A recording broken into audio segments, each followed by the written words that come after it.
অনুরাগের ছোঁয়া ধারাবাহিকের আগামী পর্বে আমরা দেখতে পাবো শেষ পর্যন্ত সূর্য ইরা নয় দীপার স্মৃতিতেই সিঁদুর পরিয়ে দিল মন্দিরে ঠাকুরের সামনে। হ্যাঁ বন্ধুরা, আমরা এই মনটাই দেখতে পাবো অনুরাগের ছোঁয়া ধারাবাহিকের আগামী পর্বগুলোতে।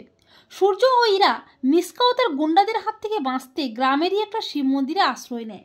এমনকি সেই মন্দিরে গ্রামবাসীদের হাত থেকে নিজেদের বাঁচাতে ইরা নিজেকে সূর্যের স্ত্রীর পরিচয় দেয় গ্রামবাসীদের সামনে। একটা সময় গ্রামবাসীরা জোর করে সূর্য ও ইরার বিয়ের আয়োজন করে। সূর্য ও ইরা কেউই এই বিয়েটা করতে রাজি হয় না, কিন্তু গ্রামবাসীরা তাদের বাধ্য করে বিয়েটা করতে।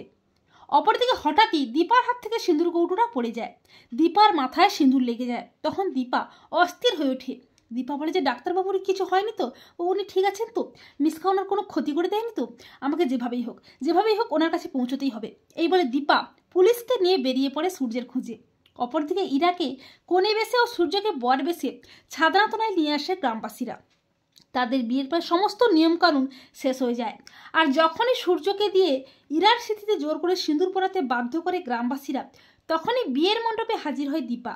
সূর্য ও ইরাকে বিয়ের সাজে দেখে চমকে ওঠে দীপা। দীপা বলে ডাক্তারবাবু আপনি আবার বিয়ে করছেন? তখন সূর্য বলে দীপা তুমি বিশ্বাস করো, আমি এই বিয়েটা করতে চাইনি, ওরা আমাকে জোর করে এই বিয়েটা করতে বাধ্য করছে। তখন গ্রামবাসীরা বলে কি হলো, সিঁদুরটা পরাও। তখন সূর্য গ্রামবাসীদের কথায় সিঁদুরটা পরায়, তবে ইরার স্মৃতিতে নয়, দীপার স্মৃতিতে।